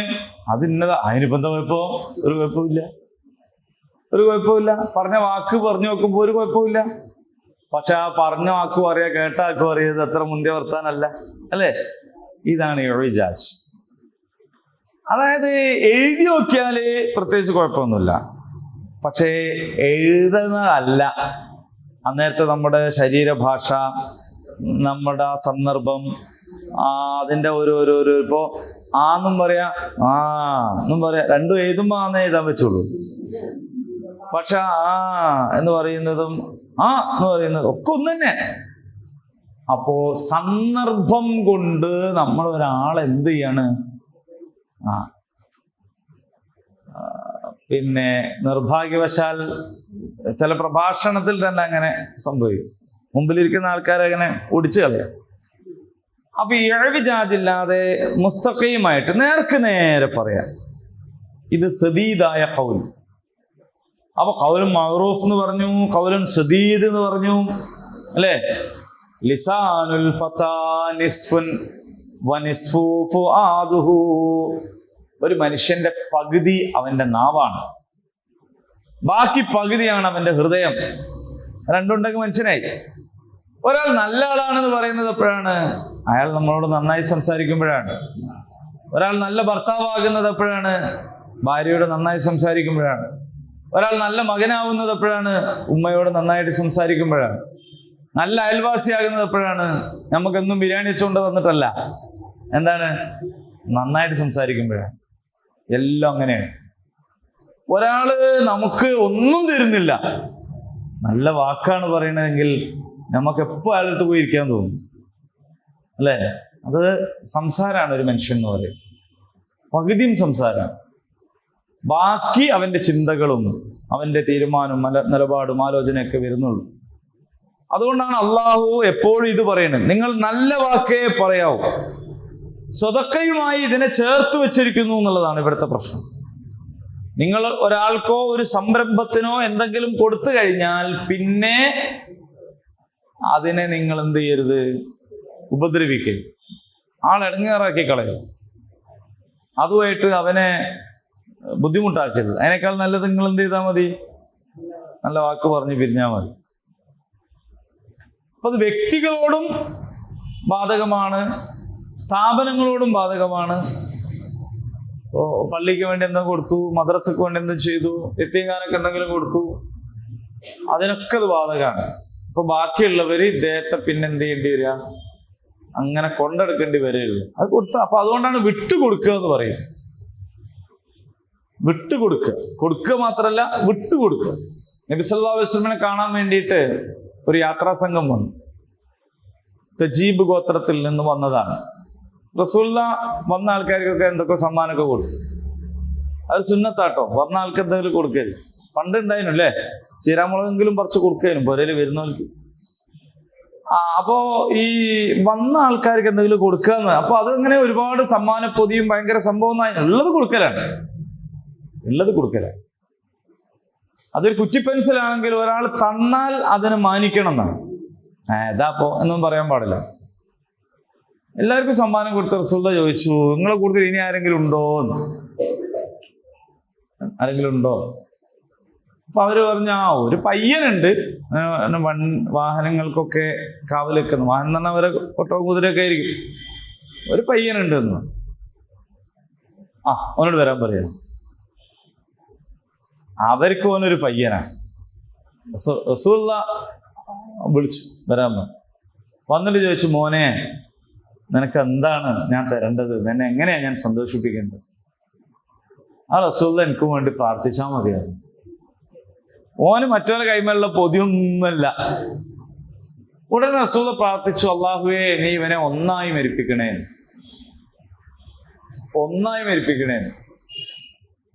പോയി. അപ്പൊ കൂടെ ഉള്ളവർ ചോദിച്ചു, എന്താ ഒന്നായി മരിക്കുക എന്നാൽ? എല്ലാവരും അങ്ങനെ തന്നെയല്ലേ മരിക്കണേ? മരിക്കുമ്പോൾ ഒന്നായിട്ടൊക്കെ മരിക്കൽ തന്നെയല്ലേ, അല്ലാണ്ട് പിന്നെ അങ്ങനല്ല. ഈ ആഗ്രഹങ്ങളും മോഹങ്ങളും ദുനിയാവിലെ പലേതിൻ്റെ മുകളിലും കൊളുത്തി വെച്ച് മരിക്കുമ്പോൾ ഒന്നിച്ചങ്ങ് പോകാൻ കഴിയാതെ കൊളുത്തി വലിച്ചിട്ട് പോകേണ്ട ഒരു അവസ്ഥ ഉണ്ട്. ഭൗതികമായ ദുന്യവിയായ കാര്യങ്ങളിൽ നമ്മുടെ മനസ്സുടക്കി പലയിടത്തുമാണ് ഉള്ളതെങ്കിൽ ഒറ്റപ്പോക്ക് പോകാൻ കഴിയില്ല. മനസ്സിലായോ? അപ്പോ എല്ലാത്തിനും മുകളിലായിരിക്കും ഉണ്ടാവുക. പിന്നെ കുറെ കാലം കഴിഞ്ഞിട്ട് ചോദിച്ചു, നിങ്ങളെ കൂട്ടത്തില് പിന്നെ ഈ ടീമിനെ യാത്രാ സംഘത്തൊക്കെ ഉണ്ടാവും, ഞങ്ങളുടെ കൂട്ടത്തിൽ അന്നൊരു പയ്യനല്ലേ, എന്താ? അപ്പൊ പറയണ, അവനെപ്പോലെ തൃപ്തിയോടെ ജീവിക്കുന്ന ഒരാളെ ഞങ്ങൾ കണ്ടിട്ടില്ല. ഗിന എന്ന് പറയുന്നത് ഗിന നഫ്സ്, മനസ്സിന്റെ ഐശ്വര്യമാണ് യഥാർത്ഥ ഐശ്വര്യം. മനസ്സിന് ഐശ്വര്യം ഉണ്ടെങ്കിൽ നമുക്ക് എത്ര കുറച്ച് കിട്ടിയാലും അൽഹംദുലില്ലാ അതിൽ വലിയ റാഹത്തായിരിക്കും. മനസ്സിന് ഗിന ഇല്ലാത്ത ആളുകളെ സംബന്ധിച്ച് ഒരു കണ്ടെയ്നർ സ്വർണം കൊണ്ടുവന്നാല് ഓല് ചോദിക്കും അടുത്ത വണ്ടി എപ്പോഴാണ് വരിക. കാരണം ഓൽക്ക് ഇത് പ്രയോജനപ്പെടുത്താനെ കുറിച്ച് ആയിക്കോലെ ചിന്തിക്കുക, ഇനി എങ്ങനെ വേറെ കിട്ടുക എന്നുള്ളതിനെ കുറിച്ച്. അതാണ് വ്യത്യാസം. അപ്പൊ മനസ്സിന്റെ ഗിന എന്ന് പറയുന്നത് വളരെ പ്രധാനമാണ്. രണ്ട് കാര്യമാണ് ഈ കഥ പറഞ്ഞതിലൂടെ ഞാൻ ഉദ്ദേശിച്ചത്. ഒന്ന് ഗിന എന്താണെന്ന് പറയൽ, രണ്ടാമത്തത് നമ്മൾ വിട്ടുകൊടുക്കുക എന്ന് പറയുന്ന ഒരു സംഗതി. മനസ്സിന് അത്തരം സംഗതി. അപ്പൊ നമ്മൾ ഒരാൾക്ക് ഒരു ദാനം കൊടുത്താൽ നമ്മളിൽ നിന്ന് അത് പൂർണ്ണമായിട്ട് അങ്ങോട്ട് കൊടുത്തേക്കണം, വിട്ടുകൊടുക്കണം. ഇത് സാധനം കൊടുക്കുന്നതിന് മാത്രം ബാധകമല്ല, സേവനം ചെയ്യുന്നതും ഇതുപോലെയാണ്. സേവനം ചെയ്യാന്ന് പറയുന്ന ഒരു സംഗതി ഉണ്ട്. അപ്പോ ആസ്പത്രി കിടന്നപ്പോ ഞാൻ പോയിന്നീനും, എന്നിട്ട് എനിക്ക് സുഖമില്ലായിട്ട് 2 ആഴ്ചയായി, ഓളൊന്നും തിരിഞ്ഞും കൂടി നോക്കിയില്ല. ഇതൊക്കെ സാധാരണ നമ്മൾ പറയുന്ന കാര്യങ്ങളാണ്. അതിന്റെ അർത്ഥം എന്താണെന്ന് വെച്ചാൽ, ഞാൻ അവൾ ആസ്പത്രിയിൽ പോയി നിന്നത് ഞാനിപ്പോഴും വിട്ടിട്ടില്ല, ഞാനത് ഇങ്ങോട്ട് കൊടുത്തിട്ടില്ല. ആ സേവനം ഞാൻ ഇപ്പോഴും എന്ത് ചെയ്യാണ്? ഞാൻ ഇപ്പോഴും ആ സേവനം പിടിച്ചു വെച്ചിരിക്കുകയാണ്, കൊടുത്തിട്ടില്ല. കൊടുത്തിട്ടാണെങ്കിൽ പിന്നെ എനിക്കത് വേറൊരു സങ്കടവും സംഗതിയൊന്നും ഉണ്ടാവൂല. അവൾ ഇങ്ങോട്ട് ചെയ്താലോ ചെയ്തില്ല അതൊന്നും എന്റെ വിഷയമല്ല, നമ്മളെ മാറ്ററല്ല. അപ്പോൾ സ്വതക്ക നിങ്ങൾ പൂർണ്ണ സ്വതന്ത്രമായ രീതിയിൽ വിട്ടുകൊടുക്കണം. പിന്നീട് അതിൻ്റെ മേൽ പറയരുത്. അള്ളാഹു പറയാണ് നല്ലൊരു ഉദാഹരണം. എന്താണ് ഉദാഹരണം അറിയുമോ? ഒരു പാറ. ഇപ്പോ മരുഭൂമിയിലൊക്കെ കാണുന്നൊരു സംഗതിയാണ്, കാറ്റടിച്ചാല് മണലിങ്ങനെ പാറി വേറെ സ്ഥലത്ത് പോയി. അപ്പൊ അവിടെ ഒരു കൂമ്പാരം പോലെ, ഒരു മല പോലെ ആവും. വേറൊരു കാറ്റടിച്ചാൽ ആ മല അവിടെ നിന്ന് വേറെ സ്ഥലത്ത് പോകും. അപ്പൊ നമ്മൾ നേരത്തെ കണ്ട മല അവിടെ ഉണ്ടാവില്ല, അത്രയും മണൽക്കാറ്റ് ശക്തമായിരിക്കും. ഇതൊരു വലിയ പാറ. ആ പാറന്റെ മുകളിൽ കുറച്ച് മണ്ണ് വന്നടിഞ്ഞു. കുറച്ച് ഈർപ്പം തട്ടിയപ്പോ അവിടെ ഒരു പക്ഷേ പുല്ല് മുളച്ചു. കണ്ടാൽ നല്ല ഫലഭൂയിഷ്ടമായ നല്ല മണ്ണ്, എത്ര മനോഹരമാണ്. പക്ഷേ ഒരു മഴ പെയ്തപ്പോൾ എന്ത് സംഭവിച്ചു? ഈ മണ്ണൊക്കെ കുത്തിയൊലിച്ചങ്ങ് പോയി. ആ മണ്ണ് കുത്തിയൊലിച്ചു പോയപ്പോൾ പിന്നെ അവിടെ പാറ ബാക്കിയായി. കുഞ്ഞുണ്ണി മാഷ് പറഞ്ഞില്ലേ, കാക്ക പാറി വന്നു, പാറമേലിരുന്നു, കാക്ക പാറിപ്പോയി, പാറ ബാക്കിയായി. വന്ന കാക്ക പറന്നങ്ങ് പോയി, പാറയായിട്ട് തന്നെയാണ്. അപ്പൊ ഇവൻ നൽകിയ സ്വതക്കകളും ദാനധർമ്മങ്ങളും ഒക്കെ പാറപ്പുറത്തെ മണ്ണ് പോലെയായിരുന്നു. അവനത് കൊടുക്കുന്നത് കണ്ടപ്പോ അത് വലിയൊരു സംഭവമായിട്ടാണ് അനുഭവപ്പെട്ടതെങ്കിലും അവൻ അതിനെ പിന്തുടരുകയും എടുത്തു പറയുകയും ശല്യപ്പെടുത്തുകയും ചെയ്യുമ്പോഴാണ് മനസ്സിലായത് അത് ആ പാറന്റെ മുകളിലുള്ള ഒരു ഇത്തിരി മണ്ണായിരുന്നു. അത് പോയപ്പോ അവൻ പിന്നെ കൽ ഹിജാറ, കരിങ്കല്ല് പോലെ ആയിരുന്നു. പാറന്നെയാണ്. അപ്പൊ ഇത് വളരെ വലിയ ഒരു പാഠമാണ് നമുക്ക് നൽകുന്നത്. സ്വതക്ക ചെയ്യുന്നവരും സക്കാത്ത് കൊടുക്കുന്നവരും സൽക്കർമ്മം ചെയ്യുന്നവരും ജാഗ്രത കാണിക്കേണ്ട കാര്യമാണിത്. ഒരു സ്വതക്കയും ചെയ്യാത്ത ഒരാൾക്ക് അല്ല ഈ ആയത്തുകൾ. കാരണം എന്താ? ഈ പ്രശ്നമില്ലല്ലോ, അതുപോലെ ഏതായാലും ചെയ്യുന്നില്ല. പക്ഷെ ചെയ്യുന്നവർ ശ്രദ്ധിക്കേണ്ടുന്ന കാര്യമാണ്. അത് എടുത്തു പറഞ്ഞ് ഒരു ഫോറെന്നോ പൂരിപ്പിച്ചു കൊടുത്തേക്കും, പിന്നെ ഓൻ ഒരു സൗകര്യവുമില്ല. ഞാനല്ലേ പൂരിപ്പിച്ചെന്ന് ഞാൻ ചോദിച്ചോണ്ട്. എന്നിട്ട് കുറച്ചുകൂടി ഗൗരവത്തിലാണ് കേട്ടോ. അള്ളാഹു പറയാ, ലാ യഖ്ദിറൂന അലാ ശൈഇൻ മിമ്മാ കസബൂ വല്ലാഹു ലാ യഹ്ദിൽ ഖൗമൽ കാഫിരീൻ. അല്ലാഹു തആല കാഫിറുകൾക്ക് വഴി കാണിച്ചു കൊടുക്കൂല. എന്താ ഇവിടെ കാഫിറിന്റെ അർത്ഥാനം? ഇവിടെ ദാനധർമ്മത്തെ കുറിച്ചും എടുത്തു പറയണതിനെ കുറിച്ചൊക്കെ അല്ലേ പറഞ്ഞത്. അതുകൊണ്ട് കാഫിറിന്റെ വർത്താനം പറയണ എന്താ? അതാണ് പ്രശ്നം. അല്ലാഹു തആല അവർക്ക് ലാ യഖ്ദിറൂന, അവർക്ക് സാധ്യമല്ല, അലാ ഷൈഇൻ, ഒന്നിനും, മിമ്മാ കസബു, അവർ നേടിയത്, അതായത് അവർ അധ്വാനിച്ചതിന്റെ ഫലമൊന്നും അനുഭവിക്കാൻ അവർക്ക് കഴിഞ്ഞില്ല. തൊട്ടുടനെ പറയാണ്, അള്ളാഹു സത്യനിഷേധികളായ ജനത്തെ നേർവഴിയിലാക്കുകയില്ല. ഇവിടെ ആരാ സത്യനിഷേധി? ഇവിടെ ആരെ പറ്റിയ കാഫിർ എന്ന് പറഞ്ഞത്? അതാണ്. അപ്പൊ ഈ വളരെ ഗൗരവത്തിലാണ് അപ്പൊ വിഷയങ്ങളുള്ളത്. നിങ്ങളെ ഭാഗത്തുനിന്ന് സംഭവിച്ചു പോകുന്ന ഒരു ചെറിയ സ്ഖലിതമായിട്ടല്ല ഈ പറയുന്നത്. ഇത് കുഫറായിട്ടാണ് പറയുന്നത്. അത്ര ഗൗരവമുണ്ടതിന്. അങ്ങനെ ഒരു മിനിറ്റ്. അപ്പൊ കുഫറായിട്ട് പറയുമ്പോൾ അത്രയും ഗൗരവം ഇതിനുണ്ട്. അപ്പൊ എന്താ കാര്യം? ഇതൊരു മനുഷ്യന്റെ നിസ്സഹായാവസ്ഥയാണ് സൂചിപ്പിക്കുന്നത്.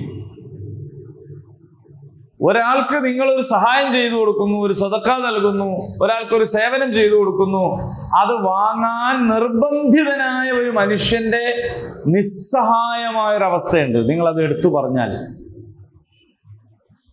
അയാൾക്കൊന്നും ചെയ്യാൻ കഴിയില്ല, ഒരു കാലത്തും കഴിയില്ല. ഇനി അയാളിപ്പോ കോടീശ്വരനായി, എന്നാലും പണ്ട് അയാൾക്ക് വിസ വന്നപ്പോൾ പാസ്പോർട്ട് എടുക്കാൻ നിങ്ങൾ പൈസ കൊടുത്തതിനെ പറ്റിയാ പറയണതെങ്കിൽ അയാൾ എന്ത് ചെയ്യാനാണ്? ഒന്നും ചെയ്യാനില്ല. അപ്പൊ അയാൾ എത്തിപ്പെടുന്ന നിസ്സഹായാവസ്ഥയിൽ അള്ളാഹു എന്ത് ചെയ്യാണ്? അതിനെ പ്രശ്നവൽക്കരിക്കുകയാണ് നമ്മുടെ മുമ്പിൽ. നിങ്ങൾ ഒരിക്കലും അങ്ങനെ ചെയ്യാൻ പാടില്ല. എന്താണ്?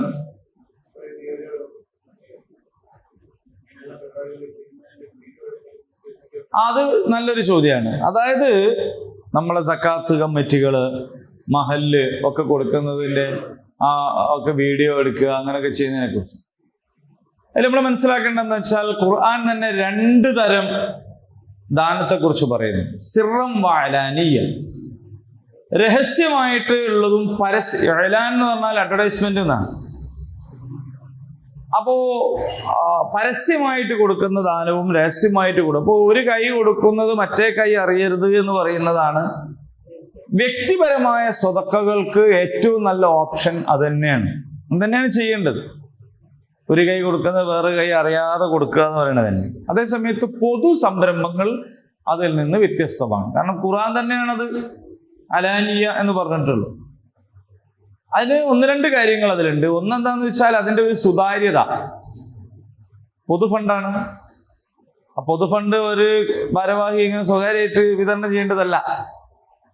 രണ്ടാമത്തെ കാര്യം, അത്തരം നന്മകൾ പ്രോത്സാഹിപ്പിക്കപ്പെടുക എന്ന് പറയുന്നതും വലിയൊരു സംഗതിയാണ്. നന്മയിൽ മത്സരം ഉണ്ടാവുക എന്നതും നല്ല കാര്യമാണ്. അപ്പൊ നിങ്ങൾ നോക്കൂ, ഇവിടുത്തെ മുസ്ലിം സംഘടനകൾ തമ്മിൽ മത്സരബുദ്ധിയോടെ പണിയെടുത്തുകൊണ്ടല്ലേ നമുക്ക് നമ്മുടെ നാട്ടിൽ വിദ്യാഭ്യാസം ഉണ്ടായത്, നമ്മുടെ നാട്ടിൽ പുരോഗതി ഉണ്ടായത്. എന്തുകൊണ്ടാണ്? അതിൻ്റെ എല്ലാ ദോഷങ്ങളും സംഗതികളും ഉള്ളതോടൊപ്പം അതിലുള്ളൊരു നന്മയെക്കുറിച്ച് നിങ്ങൾ ആലോചിച്ച് നോക്കൂ. ഇവിടെയുള്ള സുന്നി, മുജാഹിദ്, ജമാഅത്ത്, തബ്ലീഗ് എല്ലാവരും വിദ്യാഭ്യാസ സ്ഥാപനങ്ങൾ ഉണ്ടാക്കിയതുകൊണ്ടാണല്ലോ നമുക്ക് കുട്ടികൾ പഠിക്കാൻ കഴിഞ്ഞു. അതിന് ദോഷങ്ങളുണ്ട്. അങ്ങനെയാന്ന് വെച്ചാൽ ഒരു ഉമ്മാമ കുറ്റ്യാടി ഭാഗത്തുള്ളൊരു പെണ്ണുങ്ങൾ ഇതുവായിരുന്നു പഠിച്ചവനെ ഒന്നുകൂടി പടരണേന്ന്. കാരണം കഴിഞ്ഞെല്ലാം 1 കിറ്റാണ്, കൊല്ലം 2 ആയപ്പോൾ 2 കിറ്റ് കിട്ടിയപ്പോൾ ഉമ്മാമ പറഞ്ഞാണ് ഒന്നുകൂടി പടരണേറ്റുങ്ങൾ. കാരണം എന്നാൽ 1 കിറ്റ് കൂടി കിട്ടും എന്നുള്ള ആൾക്ക് അങ്ങനെ അത് വരക്കണവരും ഉണ്ടാവും. കാരണം മത്സരിച്ചിട്ട് കൊടുക്കുക. ആദ്യം ഒരു ഒന്നിയത്തിൻ്റെ ഇറച്ചി 1 പൊതിയായി, ഇപ്പം 2 പൊതികൾ, 2 ടീമുണ്ട്. 2 ദിവസം പെരുന്നാളും കൂടി ആയപ്പോൾ ഇതിന് കൂടുതൽ സന്തോഷമായി. കാരണം ഇന്നലെയും കിട്ടി, ഇന്നും കിട്ടി. അത് അതിൻ്റെ ദോഷമാണ്. അതേ സമയത്ത് നന്മ എന്താണെന്ന് വെച്ചാൽ നിങ്ങൾ ആലോചിച്ച് നോക്കൂ, എത്ര കോഴ്സുകൾ, എത്ര അറബി കോളേജ്, എത്ര യൂണിവേഴ്സിറ്റി, എത്ര സ്ഥാപനങ്ങൾ, എത്ര പള്ളികൾ. അപ്പോൾ അതിൻ്റെതായ ഒരു ഫലം സമൂഹത്തിന് കിട്ടും. നന്മയുടെ മത്സരമാണ്. പക്ഷെ അതിൽ നമ്മൾ കാണിക്കേണ്ട ഒരു സൂക്ഷ്മത എന്താണെന്ന് ചോദിച്ചാൽ അതിൻ്റെ ഗുണഭോക്താക്കളെ പ്രദർശിപ്പിക്കാതെ ചെയ്യാൻ പറ്റുമോ എന്നോ. കഴിഞ്ഞ ദിവസം ഞങ്ങൾ കട്ടിപ്പാറയിൽ പിന്നെ ഒരാൾക്ക് ഒരു ഓട്ടോറിക്ഷ കൊടുത്തു. ഡ്രൈവർ എവിടെയും കാണിച്ചിട്ടില്ല. അപ്പോൾ കൊടുത്തത് പഞ്ചായത്ത് പ്രസിഡന്റിനാണ്. താക്കോൽ കൊടുത്തത് പഞ്ചായത്ത് പ്രസിഡന്റിന് കയ്യിൽ. അപ്പോൾ പഞ്ചായത്ത് പ്രസിഡന്റ് ആ താക്കോൽ ഏറ്റുവാങ്ങി. വേറെ ആൾക്കൊരു പശുവിനെ കൊടുത്തു. അതിൻ്റെ ഇത് കൊടുത്ത് ഏൽപ്പിച്ചത് വാർഡ് മെമ്പർക്കാണ്. അപ്പൊ അവര് ജനപ്രതിനിധികൾ എന്നുള്ളവർക്ക് ആളുകളുടെ മുമ്പിൽ അത് ഏറ്റുവാങ്ങട്ടെ. അപ്പൊ ഇവരുടെ അഭിമാനത്തിന് പ്രശ്നവും പറ്റുന്നില്ല. എന്നാൽ അതേ സമയത്ത് പരസ്യമായിട്ട് അത് ചെയ്യുകയും ചെയ്തു. അപ്പൊ അത് തന്ന ആൾക്കാർക്കുള്ളൊരു റെസീറ്റ് കൂടിയാണ്, അതോടൊപ്പം അത് പ്രോത്സാഹനമാണ്. അപ്പൊ നിങ്ങൾ ഓരോ ഓട്ടോറിക്ഷ എടുത്താൽ ഞങ്ങൾ 2 കൊടുക്കുമെന്ന് പറയുകയാണെങ്കിൽ 3 ഓട്ടോറിക്ഷ കിട്ടിയില്ലേ. അപ്പൊ നന്മകളിലുള്ള മത്സരം നല്ലതാണ്. അപ്പൊ അത് പരസ്യപ്പെടുത്തുക എന്നത് ആ അർത്ഥത്തിൽ ആണ്. അതേ സമയത്ത് ആളുകളെ ഉപദ്രവിക്കാൻ, ശല്യപ്പെടുത്തുക. പക്ഷെ അപ്പോഴും നമ്മൾ ശ്രദ്ധിക്കണം, നമ്മൾ കൊടുക്കുന്ന ഒരു ഉന്തുവണ്ടിന്റെ മുകളിൽ ഇന്ന ഇസ്ലാം സംഘം വക എന്ന് വലിയ ബോർഡ് വെച്ചിട്ട് പിന്നെ ഈ വാങ്ങാൻ വരുന്നവരെല്ലാവരും ഇത് പോലും തന്നാലേ എന്ന് ചോദിക്കുന്ന രീതിയിലേക്ക് ഭയങ്കരമായ പരസ്യം ചെയ്ത് ആളെന്ത് ചെയ്യരുത്, പ്രയാസപ്പെടുത്താതിരിക്കുക, ബുദ്ധിമുട്ടാക്കാതിരിക്കുക എന്നതാണ്. അപ്പൊ ഇത് ഗൗരവപ്പെട്ടൊരു കാര്യമാണ്. കൊടുക്കുന്ന ആളുകൾ മനസ്സിലാക്കേണ്ടത് എനിക്ക് കൊടുക്കാനുള്ള ഒരവസരം ലഭിച്ചിരിക്കുന്നു എന്ന നിലക്കാണ്. അങ്ങനെ മനസ്സിലാക്കുന്നവരുണ്ട് കേട്ടോ. എനിക്ക് പരിചയമുള്ള ആൾക്കാരുണ്ട്. അതായത് നമ്മളൊരാളെ അങ്ങോട്ട് പിരിവിന് പറഞ്ഞാക്ക് ആളാരാന്ന് ചോദിക്കരുതേ. പിരിവിനുള്ളവർ പിന്നെ ഉടനെ ചോദിക്കുന്ന ആള് പേര് എനിക്ക് പറഞ്ഞുതരും. അപ്പോൾ അവർക്ക് വലിയ സന്തോഷമാണ്, വിളിച്ചു പറയും അൽഹംദുലില്ലാ നിങ്ങൾ ഒരാളെ പറഞ്ഞു വെച്ചു. അതുകൊണ്ട് എനിക്ക് സ്വതക്ക ചെയ്യാൻ ഒരവസരം കിട്ടി. കാരണം ഞാൻ ഈ പൈസയും ഇവിടെ വെച്ച് കുത്തിയിട്ട് എന്താ കാര്യം? അപ്പൊ അത് കൊടുക്കാൻ അവസരം കിട്ടി. അങ്ങനെ കാണുന്നവരുണ്ട്. ചില ആളുകൾ നമ്മളെ വിളിച്ചിട്ട് പറയും ഇതാ ഇത്ര പൈസ ഉണ്ട്, ഇത് നിങ്ങൾ സാധുക്കൾക്ക് കൊടുത്തളി. അപ്പൊ അവർക്ക് കൊടുക്കാൻ സാധുക്കൾ അവർ കാണായിട്ടല്ല. അപ്പൊ എന്താന്ന് വെച്ചാൽ ഞാൻ കൊടുത്തിട്ട് അവർക്ക് എന്നോട് ഒരു വിധേയത്വം തോന്നണ്ട, അവരെ കാണുമ്പോൾ എനിക്കും ഒരു ഉടമബോധം തോന്നണ്ട. അപ്പൊ അതുകൊണ്ട് അറിയാതെ കൊടുക്കുന്നവരുണ്ട്. അങ്ങനെയൊക്കെ നല്ല മനുഷ്യന്മാരുള്ളതുകൊണ്ടാണ് ഇങ്ങനെയെങ്കിലും ഈ ലോകപ്പോടകിന് നിലനിൽക്കുന്നത്. പിന്നെ കന്നുകാലികളും, പാവങ്ങളായ കന്നുകാലികളും ഉണ്ട്. പിന്നെ ഇങ്ങനത്തെ കുറെ നല്ല മനുഷ്യന്മാരുള്ളത് കൊണ്ടാണ് ഈ ലോകം ഇങ്ങനെ നിലനിൽക്കുന്നത്. ഇല്ലെങ്കിൽ ഇതെപ്പോഴോ അടിമേലും അറിഞ്ഞു പോവുകയായിരുന്നു. ഓക്കെ, ഇൻഷാ അല്ലാഹ് അവസാനിപ്പിക്കുകയാണ്. പിന്നെ 263, 264 ആയത്തുകളിലാണ് ഈ കാര്യങ്ങൾ പറഞ്ഞത്. വളരെ വലിയ ഒരു ദുസ്വഭാവത്തെ നമ്മളുടെ ജീവിതത്തിൽ നിന്ന് എടുത്തു കളയാനുള്ള ആഹ്വാനമാണ് ഇത്. സദഖ ചെയ്യുമ്പോൾ, നന്മ ചെയ്യുമ്പോൾ ആ നന്മ കൊണ്ട് ആളെടങ്ങേറായി പോകാതിരിക്കുക എന്ന കാര്യം ശ്രദ്ധിക്കണം. കൊടുക്കുന്നതും നല്ലത് കൊടുക്കണം, കൊടുക്കുന്നതും നല്ലത് കൊടുക്കണം. അടുത്ത പുരയിൽ എന്തോ ആവശ്യത്തിന് പോയപ്പോഴാണ് ഒരാവിടുന്ന് ഇങ്ങനെ ഒരു പുതിയ സ്റ്റവ് വാങ്ങണതിനെ കുറിച്ച് ചർച്ച ചെയ്തുകൊണ്ടിരിക്കുന്നത്. എന്താ ചർച്ച ചെയ്യുന്ന വെച്ചിട്ട് സ്റ്റവ് വാങ്ങും, അത് ഞാൻ തരാമെന്ന് പറഞ്ഞു. പിന്നെ നമുക്ക് സ്റ്റവ് വേറെ വാങ്ങാൻ പറ്റുമോ? പറ്റൂല. പക്ഷെ നമ്മൾ കൊടുക്കണ ഏതാണ്? നമ്മളെ പുരയിൽ നല്ലത് വാങ്ങിയപ്പോൾ ഒഴിവാക്കിയത്. അപ്പൊ എന്നിട്ട് അതും കൊണ്ട് എന്താ ഇടങ്ങേറാവുക. അതിനേക്കാൾ നല്ലത് ഇത് സ്ക്രാപ്പിന് വിറ്റിട്ട് കിട്ടുന്ന പൈസ ഒക്കെ കൊടുത്തിരുന്നെങ്കിൽ അത് ഉപകാരമാകുമായിരുന്നു. ഇങ്ങനെ നല്ലത് കൊടുക്കുമ്പോൾ നല്ലത് കൊടുക്കുക, കൊടുത്തു കഴിഞ്ഞാൽ പൂർണ്ണമായിട്ടും കൊടുക്കുക, കൊടുത്തത് പിന്നെ എടുത്തു പറഞ്ഞ് ഉപദ്രവിക്കാതിരിക്കുക. ഇത്രയുമാണ്. ഇന്ന് എനിക്ക് വളരെ പ്രധാനപ്പെട്ട എൻ്റെ ഒരു ഉസ്താദ് മരിച്ച ദിവസമാണ്. അപ്പൊ ഇന്നിപ്പോ 8:30 മണിക്ക് EN അബ്ദുള്ള മൗലവി 8:30ക്കാണ് നിസ്കാരം ഇന്ന് രാവിലെ.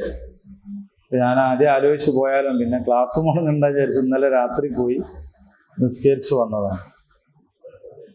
അപ്പോ ചെറുവാടിയാണ് താമസിക്കുന്നത്, ചെന്നമംഗല്ലൂരാണ്. ശരിക്കും അവര് ബേസ് ഏഴിമലയാണ്. ഏഴിമല പണ്ടൊരു വളരെ പ്രസിദ്ധനായ ഒരു മുസ്ലിയാരുണ്ടായിരുന്നു, ഏഴിമല. അപ്പൊ അദ്ദേഹത്തിന്റെ മക്കളാണ് ഇവരെല്ലാവരും പണ്ഡിതന്മാരാണ്. എന്നെ ഏതോ ഒരു കോളേജിലൊന്നും പഠിപ്പിച്ചിട്ടൊന്നുമില്ല, പക്ഷെ ഞാൻ ഉസ്താദ് എന്നായിരുന്നു വിളിക്കലും. ആ അർത്ഥത്തിൽ തന്നെ ഉള്ളൊരു ബന്ധുവായിരുന്നു. അപ്പോ പിന്നെ ജുമാ ഖുതുബ നടത്തി കഴിഞ്ഞ് പോയപ്പോൾ പള്ളി കമ്മിറ്റിയുള്ളവർ വെച്ച് നിങ്ങൾ അടുത്ത ആഴ്ച ഉണ്ടാവില്ല ചോദിച്ചപ്പോൾ പറഞ്ഞാൽ ഇനി ഞാനില്ല, നിങ്ങൾ നടത്തിക്കൊള്ളി എന്ന് പറഞ്ഞിട്ട് പോയതാണ്. മഗ്‌രിബിന് ശേഷം 4 ഹജ്ജ് വരണമെന്ന് പറഞ്ഞു. ഹജ്ജ് യാത്രയപ്പിന് പോയി ക്ലാസ് നടത്തി. ഇന്നലെ രാവിലെ ചെന്നൂർ അങ്ങാടിയിൽ വന്ന് സാധനങ്ങളൊക്കെ വാങ്ങി ഓട്ടോറിക്ഷ വിളിച്ച് വീട്ടിലേക്ക് പോയി. ഇതിന് പ്രത്യേകത ഓട്ടോ ഡ്രൈവർമാര് താഴെത്തട്ടിലുള്ള ആൾക്കാരൊക്കെ ആയിട്ട് നല്ല കമ്പനിയാണ്. സാധാരണ ഒരു പണ്ഡിതൻ എന്ന് പറയുമ്പോൾ അങ്ങനല്ല, ഇവരോടൊക്കെ നല്ല കമ്പനിയാണ്. അപ്പോൾ ഓട്ടോറിക്ഷയോടൊക്കെ തമാശയൊക്കെ പറഞ്ഞ് അതിന്റെ ശേഷമാണ് വേദന വന്നതും ആശുപത്രി കൊണ്ടുപോയി. ആശുപത്രി എത്തുമ്പോഴേക്ക് തന്നെ മരിച്ചു. അപ്പോൾ പ്രവർത്തന മാർഗത്തിൽ അദ്ദേഹത്തിന്റെ ഇൽമ് നൽകുന്ന വിഷയത്തിൽ അവസാനം വരെ ഉള്ള പണി. ഇവരെ ക്ലാസ്സിലിരുന്നാലുള്ളൊരു ഗുണം എന്താണെന്ന് വെച്ചാൽ ഒരുപാട് കാര്യങ്ങൾ പഠിക്കാനുള്ള സൂചനകൾ തരുന്ന ഒരു രീതിയാണ് ഇവർക്ക്. അങ്ങനെയുള്ളവരോട് ക്ലാസ് എടുക്കുമ്പോൾ കേട്ടോ. നമ്മൾക്കോ ക്ലാസ് എടുക്കുകയാണെങ്കിൽ ചെയ്യുന്നതെന്ന് വെച്ചാൽ ഒരു വിഷയം അതിൻ്റെ അവസാനം വരെ വിശദമായിട്ട് പറഞ്ഞിരുന്നതിന് പകരം അതിൻ്റെ കീ തരും നമ്മളെ കയ്യിൽ. ഇന്ന ആയത്ത്, ഇന്ന കിതാബ് എന്നൊക്കെ പറഞ്ഞാൽ നമ്മളൊന്ന് പണിയെടുക്കാൻ തയ്യാറായാൽ ഒരുപാട് സാധനം കിട്ടുന്ന അതിൻ്റെ ഇത് ആണ് തരും. അള്ളാഹു സ്വീകരിക്കുമാറാകാം. അപ്പോൾ പിന്നെ ഞണ്ടാടി വേങ്ങേരിയിലൊരു മരണം ഉണ്ടായി. അസീസ്ക കഴിഞ്ഞ ഹജ്ജ് ക്യാമ്പിൽ MSSൽ വന്നപ്പോൾ എന്നോട് ഒരുപാട് സംസാരിച്ച്, ക്യാമ്പൊക്കെ കഴിഞ്ഞ് പോകുമ്പോൾ നന്നായി സംസാരിച്ചു. അദ്ദേഹം ഹജ്ജിന് ഡേറ്റൊക്കെ കിട്ടിയതിന് ശേഷമാണ് ഇപ്പോൾ മരിച്ചത്. അപ്പോൾ മയ്യത്താൾ വെച്ചിട്ട് ജമാൽ സാഹിബ് ഇങ്ങനെ പറയുന്നുണ്ട് എല്ലാ കാര്യങ്ങളും പുറത്തു കൊടുക്കാനൊക്കെ. അപ്പം ഞാൻ വിചാരിക്കുകയാണ് അദ്ദേഹത്തിനെ സംബന്ധിച്ച് പോകണ്ടല്ല. മൂപ്പരൻ എന്ത് ചെയ്തിട്ടുണ്ട്? ഹജ്ജിന് പോകാൻ വേണ്ടിയിട്ട് ആണെങ്കിൽ പോലും എല്ലാവരോടും പോയിട്ട് അതൊരു വലിയൊരു ഭാഗ്യമാണല്ലോ. നേരെ പോയിട്ട് പൊരുത്തപ്പെടാനൊക്കെ പറഞ്ഞ് എല്ലാവരോടും എന്തൊക്കെ നന്നാക്കി സാമ്പത്തിക ഇടപാടൊക്കെ തീർത്ത് ഒക്കെ ക്ലീൻ ആയി നിൽക്കുമ്പോൾ അങ്ങ് വെച്ച്. അപ്പോൾ അങ്ങനെയാണ്. അപ്പോൾ അള്ളാഹു ഇവർക്കൊക്കെ മഗ്ഫിറത്തും മർഹമത്തും നൽകി അനുഗ്രഹിക്കട്ടെ. നമ്മളൊക്കെ ഊഴകാത്ത് നിൽക്കുകയാണ്, എപ്പോഴാണെന്ന് അറിയില്ല. അള്ളാഹു ഈമാനോട് കൂടിയിട്ട് മലക്കുൽ മൗത്തിനെ കണ്ടുമുട്ടാനുള്ള അവസരം നമുക്കും പ്രദാനം ചെയ്യുമാറാകട്ടെ. നമ്മുടെ ഇടയിലുള്ള രോഗികൾക്ക് അള്ളാഹു ശിഫ നൽകുമാറാകട്ടെ. اللهم ربنا تقبل منا إنك أنت السميع العليم وتب علينا إنك أنت التواب الرحيم. ربنا آتنا في الدنيا حسنة وفي الآخرة حسنة وقنا عذاب النار. آمين. الحمد لله رب العالمين.